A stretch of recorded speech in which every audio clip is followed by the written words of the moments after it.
députés et sénateurs, vous avez un rôle à jouer pour aider à corriger les excès du passé. Vous les collègues du Grand Kivu, quittez les groupes armés, je vais le dire.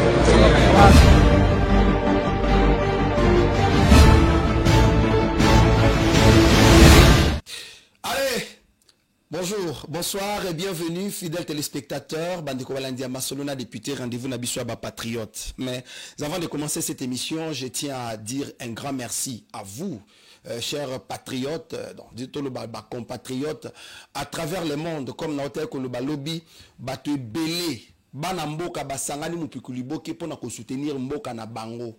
Balobi que c'est cette fois-ci où jamais le pays ne va pas partir. Moi je vous dis merci parce que Bozali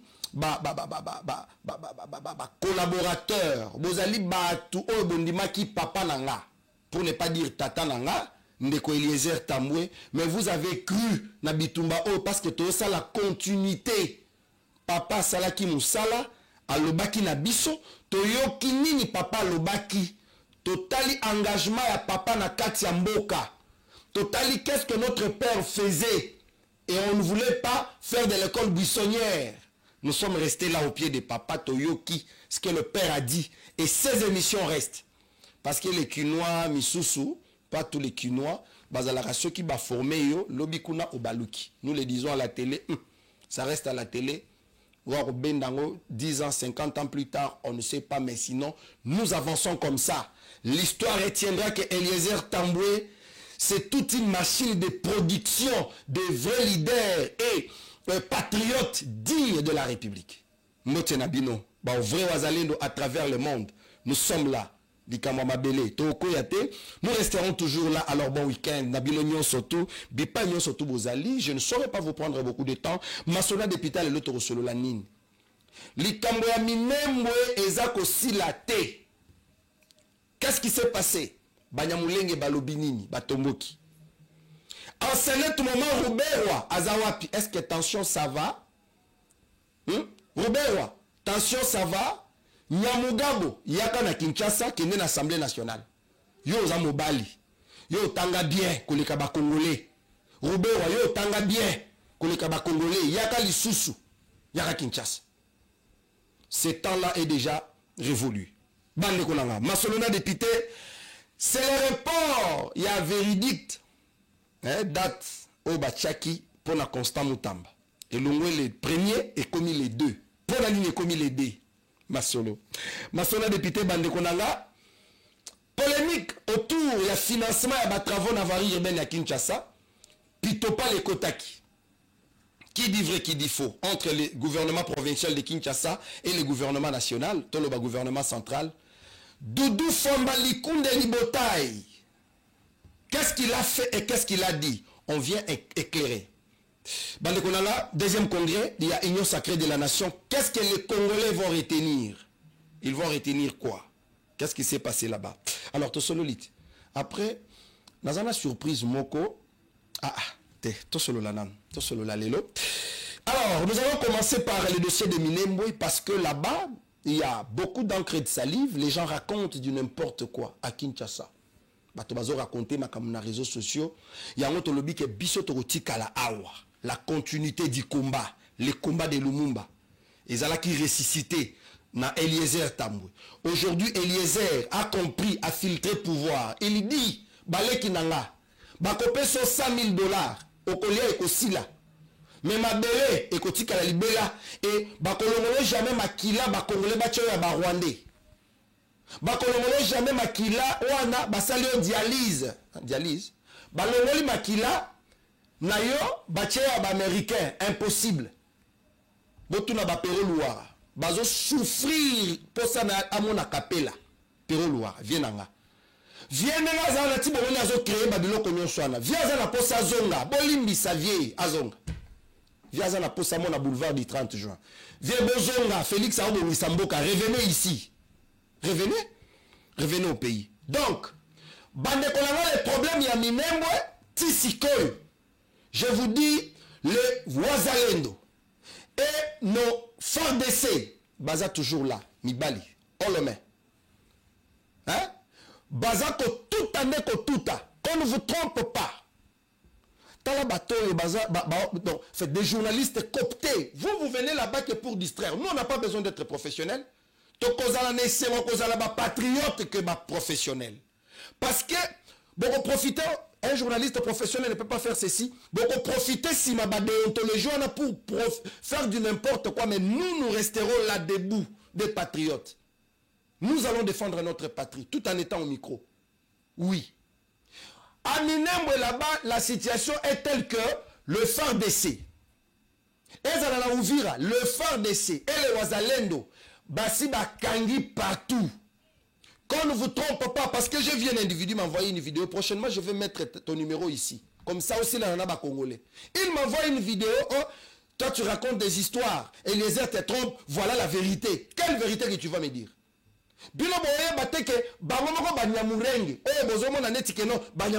Nous sommes là pour défendre les Banyamulenge. Les Banyamulenge ne veulent pas de vous. Wana Moïse Nyamugabu na Ruberwa. Et ce qui me fait très mal, ce qu'on t'a dit, on a 17 heures. Talaba âge, 17 heures.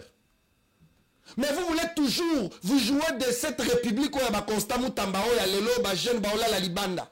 Congo, Yalelo. Congo, Yalelo, Bandeko, Eliezer, Tambo, qui se sont rendus compte que Batoubaye Namboka, eux, Bapia, mais Batoba Bumbela Mboka. Ils ont servi la République sous les drapeaux. Ces gens-là souffrent, leurs femmes restent là. Ils vont souffrir. C'est à ce moment-là que Baroubé, Wana, Banyamuga, Bobazala, Namboka, eux, Bao pillé. Et ce temps-là est déjà révolu. Comprenez, rentrez chez vous au Rwanda, asseyez-vous. Parce que, déjà, Baromoro Banyamulenge, Balobike Makamwane Tali Bangote, ils ne sont pas d'accord avec ma bêtise, oh Nyamugabo, Nakope Naye, Ruberwa. Ils ne sont pas d'accord avec lui. Ochanga Tembe. Vidéo Yangwan. Comment cette guerre émigre du nord Kivu au sud Kivu et que le Rwanda puisse dire à haute voix que les Banyamulenge courent le risque d'un génocide. Qui nous explique quand la guerre a commencé. Est-ce qu'elle a commencé par les revendications des Banyamulenge? Nous voulons ôter cette honte, s'il vous plaît. Nous voulons ôter cette honte. Il n'y a pas de génocide programmé pour les Banyamulenge. Ça, c'est dit par les Rwandais aux Nations Unies, partout ailleurs. Mais nous, les Banyamulenge, on ne couvre pas les génocides. Si on fait les génocides, c'est de la part du Rwanda, mais pas de la part du Burundi ou des Congolais. Merci. Merci. Olina Baksamusus, papa, chela bango video. Hawajaumia na wakati hao ni watoto wao. Sijue kama wako kwenye usingizi wa usiku wa manane, sijue wako wapi. Kwa sababu hao baba wote wa Nyamulenge wangekuwa wanapiga kelele, wangekuwa wanakemea hiyo vita. Na wangeweka pesa mtu mwenye tamuua hiyo sema tama vile mwenye anaongoza hiyo Twirwaneho. Mtu mwenye tamuua tungekuwa tumeshaweka pesa za kuzawadia mtu yote ambaye atamuua, kwa sababu yule atatumalizisha watoto. Tumalizisha watoto, tungeweka pesa kama ni $10,000. Mtu mwenye anaua sema tama tunampatia. Mtu Mnyamulenge yote iko na chukua maagizo kutoka Kigali, angekuwa na uwawa. Hapo tungekuwa na amani. Kwa sababu hiyo serikali ya Rwanda ilituma Red Tabara, wakachoma vijiji vya Nyamulenge, wakapeleka mifugo yetu, na hao ni watu ndugu zetu. Mpaka hivi vijana wa Nyamulenge walio jaribu kwenda kule kwao kujiunga na Batwirwaneho wote waliwapeleka Nord Kivu, hawakwenda kule kwao. Ni kama wametuuza, tuko kwenye soko. Nyamulenge wao ndo wakufa kila siku. Eske hiyo umoja na ushirikiano, hiyo coalition kweli inasaidia Mnyamulenge nini? Hayo ni maswali naambia Wanyamulenge wanijibu hayo maswali. Na wasaidia nini? Mbona wanaokufa ni Wanyamulenge pekee? Na huyo sema tama jamini, wekeni pesa. Kuna watu watamuua ndugu zetu, weka pesa hapo, mpiga risasi la mjicho. Maana huyo amemalizisha ndugu zetu. Na inauma. Wana ngamu tunazolo, wana komi Mnyamulenge. Ce sont les Banyamulenge qui se sont rendus compte que les messieurs sont en train de nous embrouiller. Ils ne veulent pas notre paix. Et les Congolais ne sont pas faibles. C'est pourquoi je viens ici au plateau. Ndekonanga. So monique non. Le couteau et les na réseaux sociaux ba caution mingi. Ndeko Eliezer Tokoko na YouTube. Taka. Ozo so ba information. O nazo pe César solo. Ce qu'on a la minute depuis le biba na kinyate. Le gouverneur militaire général Johnny Luboya Kachama est rentré. Koko m'a commis parce que balinga ki bas sakana na absence na basa na n'importe quoi. Bilia kibino bikoki. Et je ne vais pas livrer l'information vraie. Pour vous embrouiller parce que vous attendez à ce que Bisoto Loba. Monsieur le VPM de la défense, Batoana Bazonga Lisusu T. Bati Kalawana, Bobe Mabarona Kinshasa. Bango Bobe Mabarona Kinshasa. Comme ça va servir d'exemple na bananga les autres. Bato et Binobo, Batoana déjà, Bobe Mabarona Kinshasa. Bravo, monsieur le VPM. Baena Kinshasa, Watorosi le Naka Ao. Comme ça, aussi, le Congo ne vous appartient pas. Le Congo est à nous. C'est notre terre. C'est notre terre. C'est pourquoi nous avons un problème. Chef coutumier. C'est notre terre. Nous devons défendre notre patrie. Nous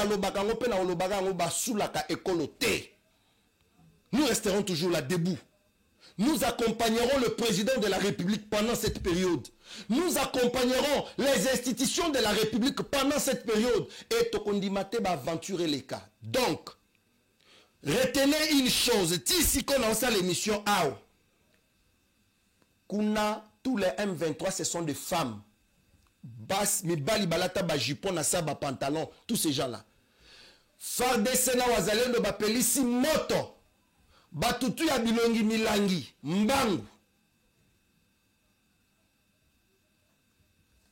Ndoko sabinote? Et pendant ce temps, au lieu que les Congolais se concentrent dans la direction Moko, on nous amène la distraction. Parce qu'on ne va pas rester là. Oh non, Babeti Pero Louarate a créé Lokonaye, vie a créé Bonaye, et Simbi Seloye, mais de l'autre côté, Simbité. Parce que ma vérité est Obima. Je me réserve, Azakoulout. Oui, je me réserve. Je ne vais même pas parler de cette histoire. Pour Ongana Yuki. Banquette to sali to zui, Vietika. Wa Vienanga, mais Tika. Tika. J'ai vu même Babibi Kapinga, tous ces gens-là. Bandeko, il ne faut pas réduire le président de la République, toute l'institution, parce que vous pensez que tant que Salango, c'est Tshisekedi que vous humiliez, mais Boeba que vous serez malheureux dans vos vies. Parce que vous êtes en train de détruire les sacrés de la République. Vous peuple à Congo et supporter bino le souté. Vous êtes des ordures, vous avez rejeté les bandas. Soit moi na période de mutuye moko akimio na ke exil. Aza ordure, ba rejeté Congo est un lac qui ne supporte pas des ordures. Et le bon mentor n'a rien de Eliezer.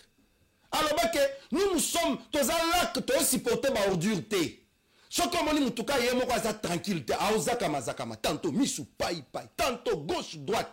Je vous dis, ne lui laissez même pas le temps. Mutu akimi botika akende. Botika akende. Congo eza lokola munkamba et supportera salité te. Yo oza no traître. Oza bilongi mibale. Tantôt oza na bato bilongi milangi. Tantôt oza na bato bilongi ron lokola biso. Sikoyo, tozo bate position na yo. Okomiki mela yo moko. Po Congo ya Tshisekedi ba obenga na mutu te. Batu bango moko ba omiki mela. Qu'est-ce qui s'est passé? On va nous amener, parce que Nabano le Balikambo zone ya Katanga, les gens ne me comprenaient pas. J'ai vu d'autres personnes m'insulter sur les réseaux sociaux, disant que oh, n'a manqué notable. De quel notable Katangé vous nous parlez? Parce qu'il y a des vrais notables Katangé. Il y a des types de Katangé. Les Katangé valeureux, Banamboka. Il y a aussi les Katangé qui monnaie le nom du Katanga. Bazako bata masima tribuana pour faire du n'importe quoi, pour faire leur commerce. Et pendant ce moment, les Katangais souffrent. Les Katangais souffrent. Kabila, c'est un milliardaire. Qu'est-ce qu'il a donné au Katangais? Il est Kabila. Kanambi. Milliardaire. Il était venu avec quoi? Il a trouvé les Katangais avec quoi? Il les a laissés quoi? Que ce soit même les Katumbi qui racontent des histoires. Mais il y a des Katangais valeureux. Les Katangais qui pensent que la République est sacrée. On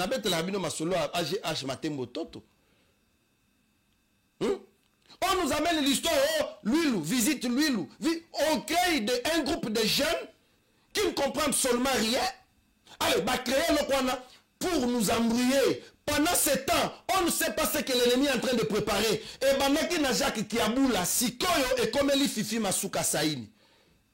On va nous amener des comédiens. Si vous aimez la République, faites bien les choses. Nous pouvons encourager cette histoire. Soki, Bossali Angopona au 7 ans. Voilà, c'est normal. Mais na degré comme Kendele, na façon basaleli yango, nous savons déjà même les gens qui ont financé cette histoire. Bato ba réalisateur nango toyebi. Mais nous disons seulement aux jeunes, soyez vigilants. Soyez vigilants. Ne vous laissez pas emporter par tout ce qui se raconte là. Le Congo a besoin d'évoluer. Nous n'avons pas besoin de rester là dans des distractions inutiles. Je suis content que le président de la République, chef de l'État, en tant que garant, il y a bon fonctionnement de l'institution, Bandeko, Botika Kiaboula, Azonga Nakatanga Sa Moussala. Pour polémique et Koti. Totali na congrès et Salemi Lelo. Congrès et Salemi. Allez, je n'ai rien retenu là-bas. À part ma démonstration de force, ma démarche. VK, Yowana, allez, VK Zotambola, via Outi Afrique du Sud. Via Outi Afrique du Sud, via n'habiter avant, nani makambo, na basa la ba planifier. Via ce gars, la qui tote, na ba tabombeki, hein, ce gars, la qui te na ba kabila, je ne sais pas. Via Zosa la démarche à Zokotana. Mais on dit bravo, mais viens. Nous n'avons que le Congo. Nous n'avons que le Congo. Je ne veux pas beaucoup parler pour éviter beaucoup de choses. Nous n'avons que le Congo, viens. S'il vous plaît. Et pendant ce temps, tout le monde dit Jacques Kiaboula Koti. Kiaboula Koti, allez, réseaux sociaux et peli. La wengetisation politique. Bah, installons un peu la Katanga. Chacun a son groupe. Wenge El Kiaboula, Wenge El Kazembe, Wenge El Nani Moussous, Nani Moussous, Danika Bongo, Wenge El XY. Et tous ces gens-là, c'est ma fachi. Kiaboula entre dans la salle, qu'est-ce qu'on dit? Bah, tous ceux qui groupent, ceux qui en ont, oh, bah, benani dans la salle, Zoka Lokuta. Kiaboula a membre à présidium. Le col Andeko Eliezer Tamboué, excellence. Le col Vital Kamer et les autres. Bafifi Masuka Bakotaki. Na kuku pour s'organiser. Comment Bakoyamba Mokonzi Amboka. Mais Bato Basali Biloko na Bango Batini na réseaux sociaux. Polémique sur polémique. Pendant ce temps, Badjon Numbi ont préparé comment Barokota Bazo Katanga. Nous sommes quel peuple? Et Bato Bazo Sala, Bazo Zala manipuler na wengetisation na session de jeunes. Na Lobaki. Batineli nga vidéo moko ya bato bulu ba ebukata côté ya babulu ba ebukata kuna on m'envoie la vidéo bato bazo yemba vidéo yango wana bato bazo yemba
Donc, bazo préparer déjà révolution. Tobo maba bikolo mususu totika la kabisomoko. Yawana tunakinde komoko. Nalobi, j'aime bien ces gens, les Katangais. Vous ne savez pas comment ces gens-là ont enduré. Mais, ils avaient un groupe ya batu. Bazo kende ko bata mabazu casquette on a bami bambi pour faire du n'importe quoi. Et le jour où Ebele va comprendre, ça sera trop tard.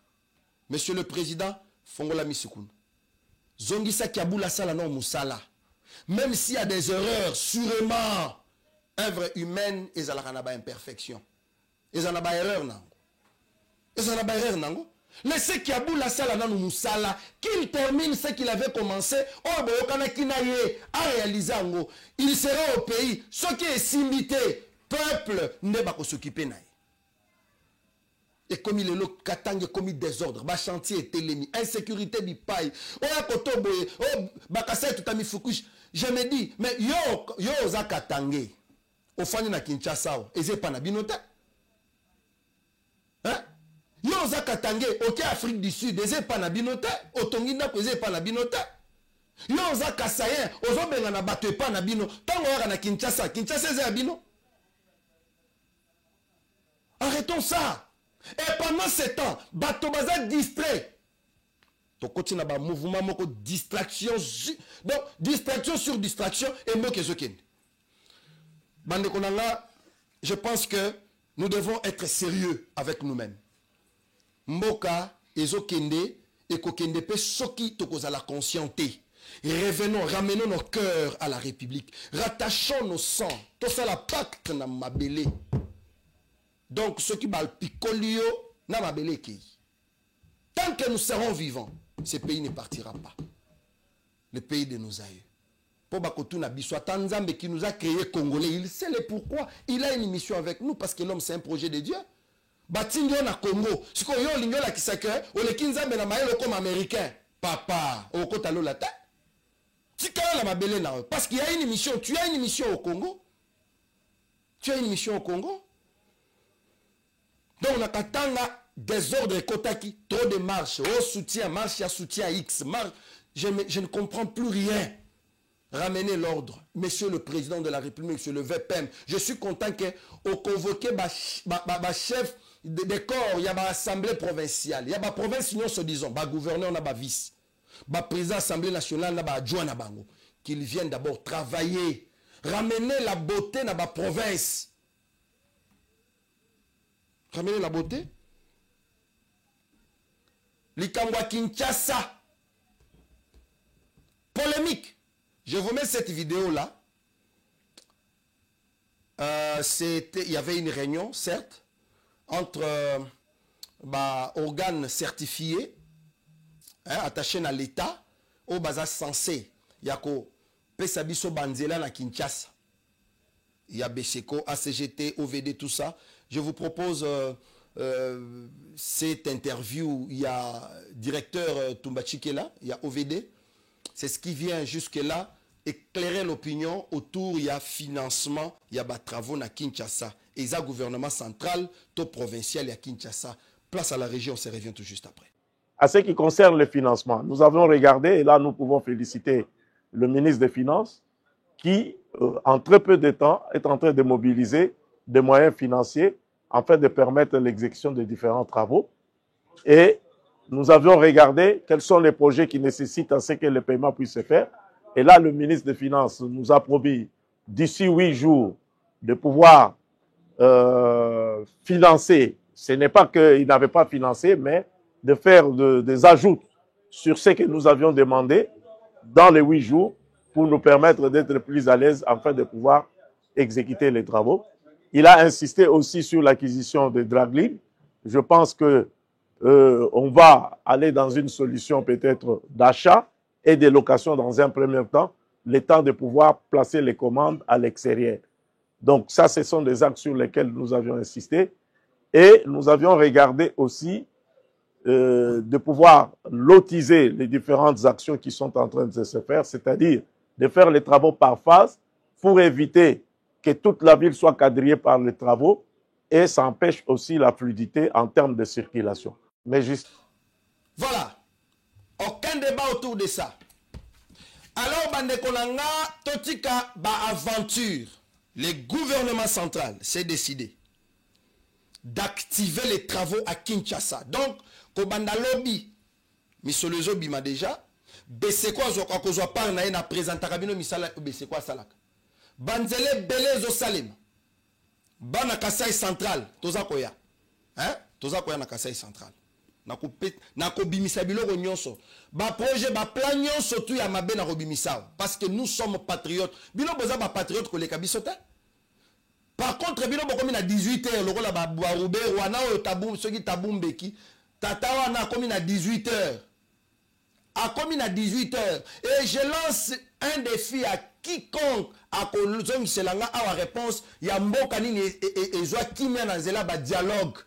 Ba dialogue inutile. Oh balingi ba tchela biso. Oh tokende. Boza tranquillité, nous sommes quel peuple? Mikolo boy. Vous n'avez pas encore atteint la maturité à confondre la Mikolo, qu'on a décision et avancer. Mouké mouké, oh, toké au doigt. Mouké mouké, bino wana, toké au solliciter Sassou. Balongo et pas Sassou, biso wana toké Angola. Balongo Angola, biso wana tozongo na Sénégal. Oh, to sali na Bruxelles. Finalement, vagabondage, vagabondage. Tantôt plutôt, bozakoto. La solution ne viendra jamais là-bas. La solution c'est ici. Aimez votre pays. Et vous ne le faites pas au nom du peuple, parce que le peuple vous attend ici. Le peuple ne vous attend pas dehors. Le peuple ne vous attend pas là-bas. Donc, il n'y a pas taboumbe qui peuple bazo zelabino ao. Toro zelabiso mikolo bo bilenge ne toza bo makila moto, tozela mubangi wana ko pesa biso solution, alors que nous avons la solution biso moko wazalendo, beta bango. Biso pe toza ba wazalendo awa na media torotika ngota. Nous allons vous battre jusqu'à ce que torosi dans la carte. Nous allons gagner notre pays. Donald Trump, Andimi, bientôt là, les deals RDC, Washington, et eux allons signer. Hein? Bon, mon n'est pas démocrate, il y a une aventure, il y a déjà, il y a Bakatumbi, mais pour embrouiller la situation, Donald Trump dit niet, cette histoire ne m'intéresse pas. Que doit répondre ou pas, moi je vais signer ces deals avec la RDC. Boroyeba. Bino Boromesana. Dossier à Moutamba, pour le dossier de Constant Moutamba, ce n'est pas encore le lundi et comme mardi. Na évité na obanga mardi est compliqué. J'aurais appris que juge Missous Bakomiko s'est retiré.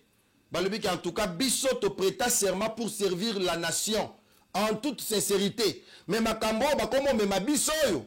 En tout cas, moi je me retire. Vaut mieux que je sois bien avec mon âme et ma conscience. Que nous avons un problème avec l'histoire de peur que lobby n'a pas par la petite porte. Bravo, si c'est vrai que Makambo Toyoki est à solo. Bravo, retirez-vous de cette histoire. Vous avez déjà fait votre travail. Prêtez serment pour que Moutoua intimida Kabine.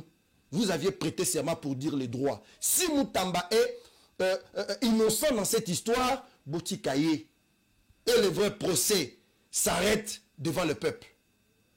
Botika Constant Moutamba. Bango wana ba jeune partout bazo sala ba marche. J'aurais appris que nanani nana kisangani ba marche musu sezo za organiser parce que bana kanda bango bandaki kozela ke ba sala la bango nani prison bino bomemi mbulu yeke na bino et voilà aujourd'hui là où nous sommes. Voilà aujourd'hui là où nous sommes. Maman Grace Maïsa. Bonjour et bienvenue. Bon week-end. Hein? Merci pareillement. Bonne. Naza malamu na pesi mbote na Baï Congo nyonso ba Holanda émission oyo na pesi bango mbote et puis merci hein, pour l'invitation. Merci beaucoup Maman Grace, comprenez hein, tous autres tokaka pona mabele na biso République démocratique du Congo. Boni chang. Chang weza kitoko. J'aurais appris que kuna makele les koti hein na chang. Ah bon? Désordre moko ko saranate. Non, c'est désordre. Les ana ba garçon moko babandi makele na chang, je ne comprends plus rien. J'aurais appris, mais il faut vraiment qu'il tape tchang, on a qu'est-ce qui se passe. Boni kuna, est-ce que ça va? Batono vide batia à maquiller les mots et belli. OK. Mais biso bakolonda kutoana kimia. Siko bongiseli bana changu nini parce que ba ko yoka yo à travers le monde. Bana changu mabelemana. Baza ko yoka. Bon, au fait, Nazongeli Bangwawa, Dengenaleka qui la fois passée, il y a, je crois, 3 semaines déjà passées, Wana, Yemoko son excellence Lelo, de Eliezer Ayamba Kingai, pour ma solo, Nazaraki, Nangona, ba maman, Yantiele, ba femme seule.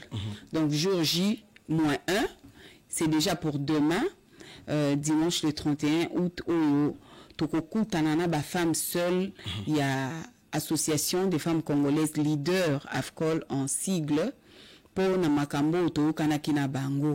Turobaki que photokutana pour nakusulula. Toko développer vraiment thème moko eza très pertinent pour le développement il y a femmes seules ou azovana nano na commune ya Ntele avant to koma na ba commune mosusu ya district ya Chango et puis toko procéder bongo na remise il y a ba kits scolaires na bana o ya bitike ba orphelin pe bana o ya bana basio bazo boko la bana bango moko papa la scène parce que lelo basi ebele bazana mwa nzunzu pe bazana ba épaule pe bazana ba loboko ya mibali o bazana bango na bandako baza ko prêter bango main forte mais esengeli na biso toza na regard moko très respectueux na basi oyo baza ko boko la bana bango moko baboyi bana wana babima na nzela bazala bakuluna baboyi bana wana lobi bazala charge pour la République balobité biso ata soki naza veuve ata soki babotisa ki ngai basundoleli ngai mwana ata soki tata oyo ayaki abali ngai pe na sundoli ngai akimi na ye ba responsabilité mais ngai esengeli na bunda pour que bana na ngai bazala bato parce que histoire bakosaka yango te na ko avancer na biso na kati na histoire tomoni basi oyo lelo baza ba femme à applaudir. Faut topé ça bango li memia mingi parce que ba boko la bana na bango moko pe bana wana lelo ba komi bato menene tozana Maria Dolores ou azali maman ya Cristiano Ronaldo. A boko la Cristiano ye moko metala lelo abimisi une grande star, une légende ya football mondial. Donc c'est une fierté. Tomoni maman o aboti Nelson Mandela no sekeni. Maman wana yemoko abukola ki mwana na Nelson Mandela. Lelo bisope tozali basi nanu tokoti na kati na makwela te mais lokola mabaku esalamaki tobenga ngo atabongo toboti tolobi te bana wana tokoki kotina bango libanda bakenda kolanda te papa la scène kabela ngambongo son excellence Lance kabela ngambongo te tolobi biso tokotangisa bana na biso pe bana wana lobi bakozala bato na mboka oyo bakokamba pe bako occuper ba poste moko aminene na mboka oyo pona kotalisa que la femme ye moko lokola za moto aza ko pesa bomoi aza pe en mesure ya ko sala en sorte que bomoi wana izala. En tout cas ça c'est très fort et un message apparemment qui concerne beaucoup plus les jeunes filles mères qui pensent que vie est suki. Voilà. Nous avons même fait rigoler notre légende. Voilà, maman Makese, je crois. Qui a toujours dit que c'est sa mère qui l'a élevé. Voilà. Je pense que ça doit interpeller beaucoup de jeunes filles mères. Maman des veuves, des divorcées. Parce que bien, c'est la femme seule. Non, soit à divorcer, à femme seule. À sa femme seule, soit à divorcer. Si on a les statistiques, surtout dans le milieu où on a bien milieu urbano-rural, et ça, dans le milieu où ils ont regorgé les gens, il y a des gens qui ébélé. Dans le bas qui ont la fois passé tango de Kweleza à Yamba Kingai, il y a des gens qui ont Ntele. Ntele, ça, les lots, il y a 67 quartiers dans Ntele. Et dans le quartier, mosusu moko tokenda babenga ngo Malueka. Donc kolongwa boulevard Lumumba pona kokoma kuna to sala à peu près 80 km. C'est pas possible. Je vous dis de que la scène namboka wana en tout cas na kozonga na koya na ba image. Politicien ya liboso oyo akita sur le terrain on a quitté na cadre ya politique ya propagande mais et pesa kinga pe mayele ya comprendre que bazana besoin na ngai pe kuna na secteur où il y a social tout travail donc banda époque domboka na biso ezwa indépendance politique ya liboso akitaki kuna ezaki maman Gracia Maïza o nazali awo je vous jure j'ai des images bavotaka fo bakatisa ebale bakena na ngambo ya maluku kuna po bavoter jusqu'au moment où je vous parle mwana mwasi kuna aza kobota soka aza na zemi fois na lame de rasoir na ye parce que abotaka ye moko na ndako oza journaliste investigation vas-y mener les investigations omona ke makambo naza kolobeza ya solo lelo na mboka wana eza mboka te eza na kati ya ville ya Kinshasa na commune ya Ntiele quartier Malweka na commune ya Ntiele mais mwasi aza kobota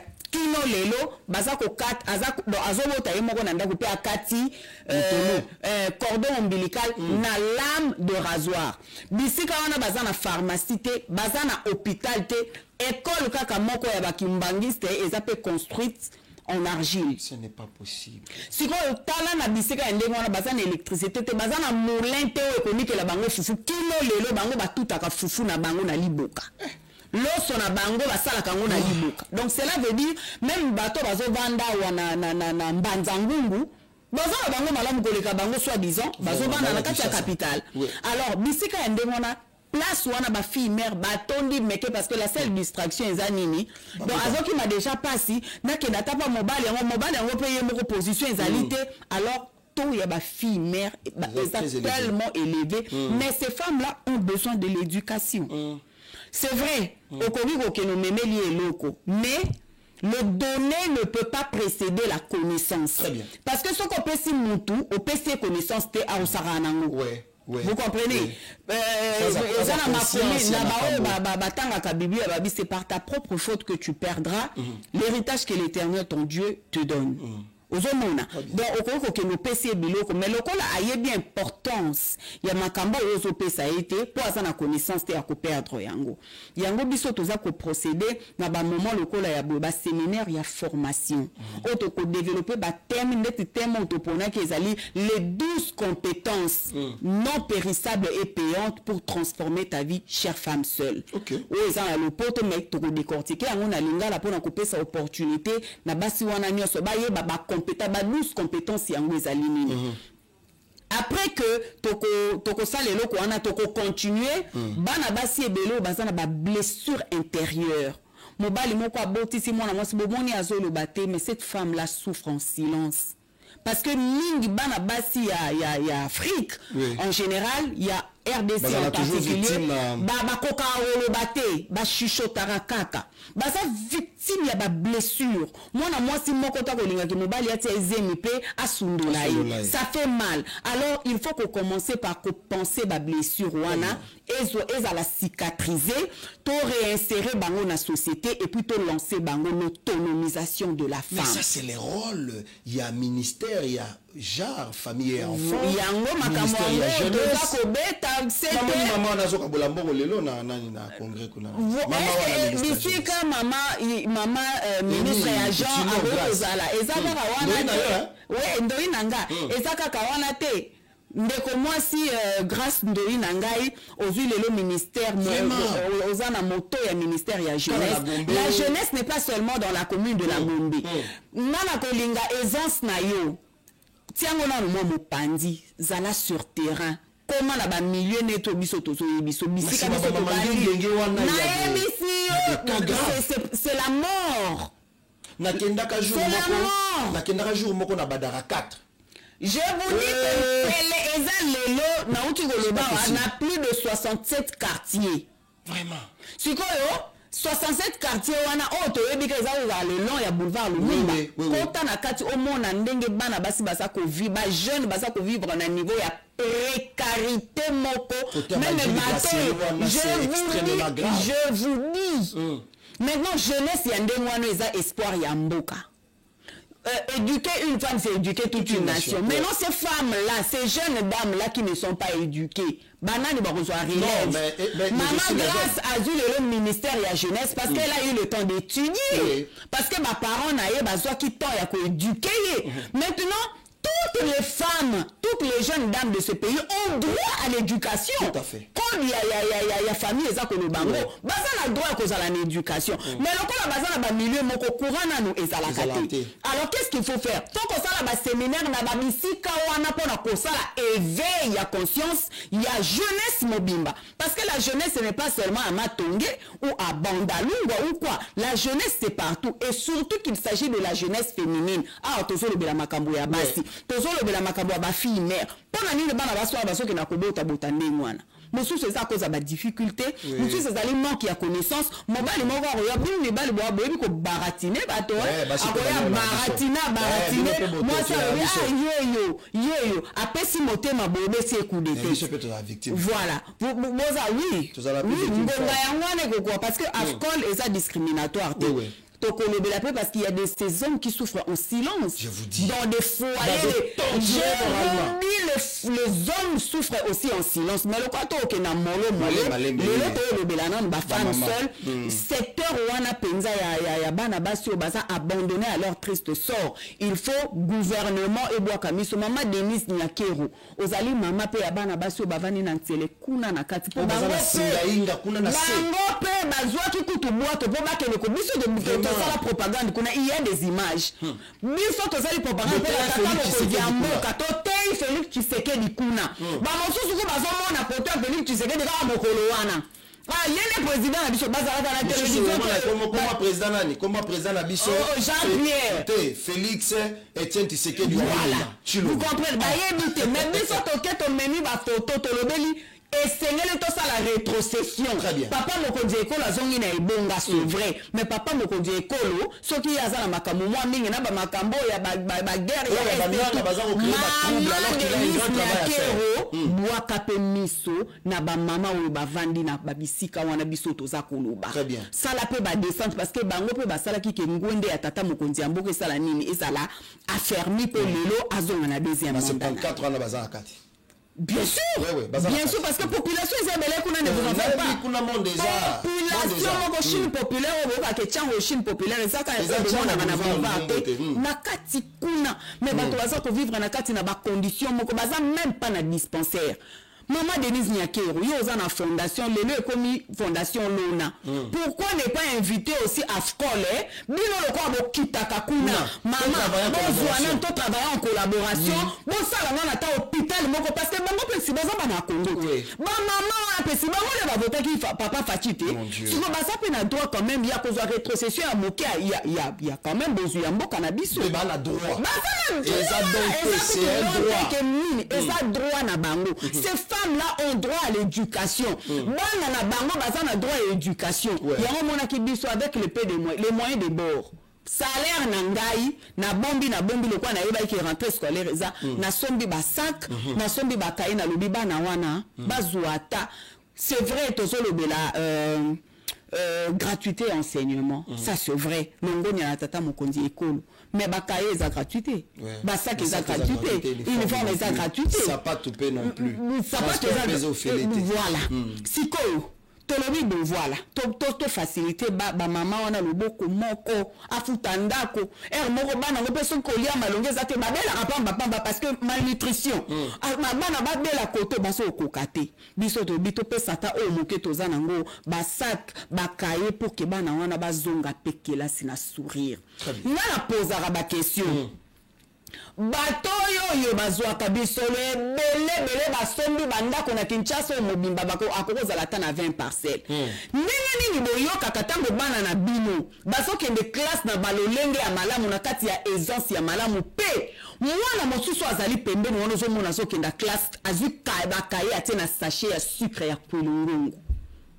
Il y a des enfants. Monsieur Soupa ameni libanga et pas na bango ameni na motu. Wana ce système Kabila tika na mboka. Je vous dis la vérité. J'ai même versé de l'argent. Je vous dis ça fait mal. Moi na ko ma classe déjà fatiguée. Donc ameni libanga. Moi utilisateur ba maman wana teka na ba faire ba propagande. Soki okomi pembeni ba voter tout na chambu. Tozela bino ba na chambu bo fongola miso lelo yo bo vota bango bakenda. biso nde toza na bino mosu ya pasi eyebaka pasi ya baninga biso nde toza na bino bofongola miso bato bakosa bino lisu na maputa te na mwa eloko boye te parce que biloko oyo eza primordial mpo na bino na bana na bino bayebaka yango te bokomona baoka na 2028 biso tolobi lokola biso tovandi wana bana ya ndako bana ya ntsele toza o boyeboye te tovandi wana tozomona souffrance na bango. La plus jeune, la plus jolie fille du village ne donne que ce qu'elle a. Moi, mon cœur à Bassako, tu as 300 sacs, tu sombaki, tu as 300 orphelins et 300 quelques bana ya fille mère, bazonga kela sina esengo, amona ke turo na kostia kaina ngana sacha vivre te mais maman grâce à salinini asombelinga Isaac. Donc na bwaki mbela na bino ba réunion so bolande mission. Bobani na mikili ya poto basaku wana bana na bino bakendela ki bobwa kakate. Bo sala ka bakoli, bo contacter biso poto pesa sourire pe na ba oyo. Na konti ya fkol. To pesa sourire na bana na ba orphelin wana. Peut-être Fachi Béton, il y a 2060, Azana Loya Bana ce sont ces enfants-là. Donc, peut-être mon cannabis, relève, na 2060, peut-être Zaka na orphelin wana, mon konzamba ko suscité. Alors, il faut que préparer à venir Yabana par une bonne éducation et puis que permettre à Bango Bazwa une bonne scolarité pour relève Yambo cannabis. Merci beaucoup, Maman Grace Maïza. Ça c'est fort, hein? Ça c'est très fort. Bandeko. Ce qui Félix Tshisekedi Akutaka, Maman Grace Oya Lobby, et si Basala qui moi quelque chose, il pouvait commencer aussi quelque part et continuer. C'est ça le développement. Le développement, c'est que Netine Toza na Toko Muapi. Ndeko Eliezer Abanda qui déjà il a posé les jalons. Bisotoye, Tozo Bakisapé. C'est comme ça. Les États-Unis sont devenus États-Unis parce que à chaque président qui vient, il vient avec un programme, il laisse ceux qui articulent à continuer. Mais Namboka la biso zalaka ceux qui nous toyaient, appuyer. Oya koya lobby, abandonner à zéro. Parce que si Kabila avait laissé tout, neti ba école, ba projet a mis l'école. Matata Djambo wana. Et Kenda mis l'école. Or ceux qui battent 200 écoles côté à Tchango wana, ils ont monene. On n'allait pas voir Babiloko, c'est Félix maintenant qui commence à reconstruire les écoles. On a perdu 145 territoires. Il paraît que Kinshasa est profité à quitter. On a perdu. Maintenant, nous demandons ce que Bazong a Tchango. Maintenant, Monga Foul également. Kotaba Manenga wana, c'est extrêmement grave. Donc, ne soyons pas tout ça la politique, t'es à ville, total la paix, bah village. Maman Grace, alors, vous avez un programme demain?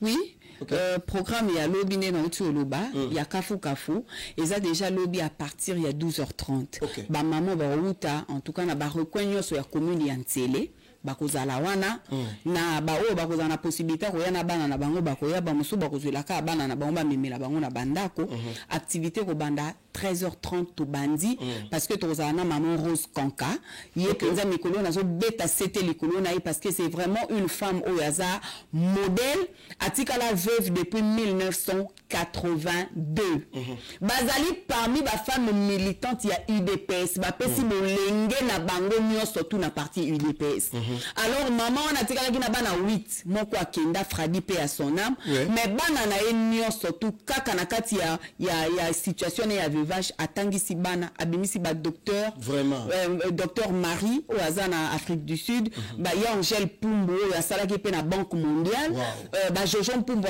ingénieur civil ba ya Jeannette wana atangisi bana nyonso au hasard na niveau étude moké asa licencié donc ça c'est bien atangisi pe bana mosusu na nzela ya association na ye alokoti bana basi ebele bazaki ko yenga boye alakisi bango mosala ya maboko ba mosusu mosala ya kotonga ba mosusu mosala esthétique et puis asa vraiment modèle alors bato wana sengeli to bwa kila bango mokako so ba mama lokola ba mama Rose Konkawana po biso to okanisa ke mosi alokumu ezaka mosi akomi ministre akoko ko mabe ministre mazana background te azana expérience ya vite aleki banzela mosu te peut-être grande ba chance eloko pamba to parce que elle est ceci yango akomi wana meza na basi oyo bayebani te basali makambo oh là là maman maman Rose Konkawana azobeto lisolo ki abi moi mon mari est décédé na zaki na ba trentaine natali bana na biso ki na ke ko bala mobali mususu tongo za ko la bana abi nazubo jeunesse nanga bo mwasi nanga na kundi yango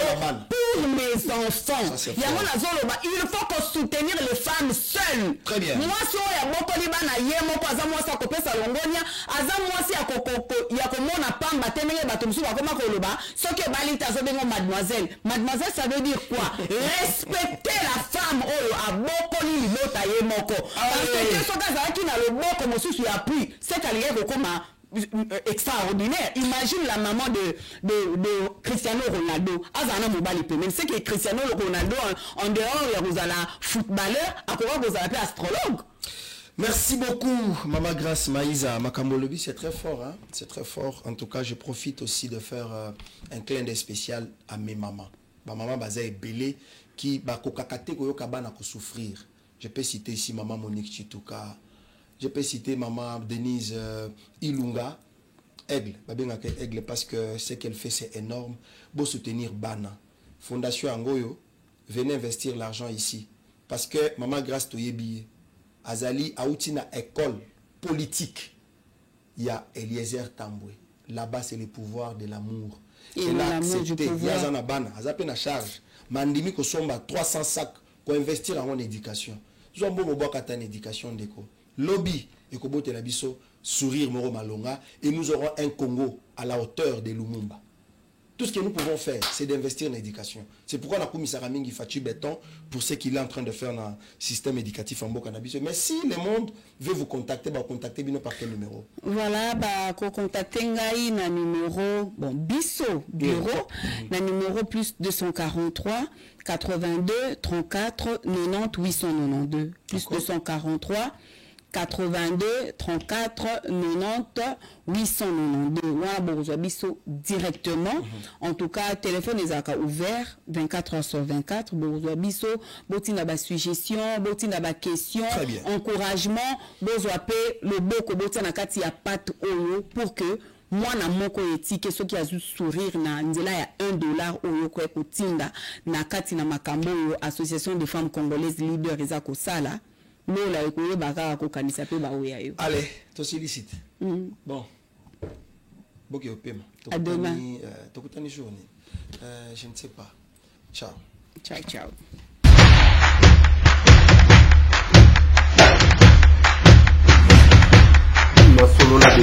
Honorables députés et sénateurs, vous avez un rôle à jouer pour aider à corriger les excès du passé. Vous les collègues du Grand Kivu, quittez les groupes armés, je vais le dire.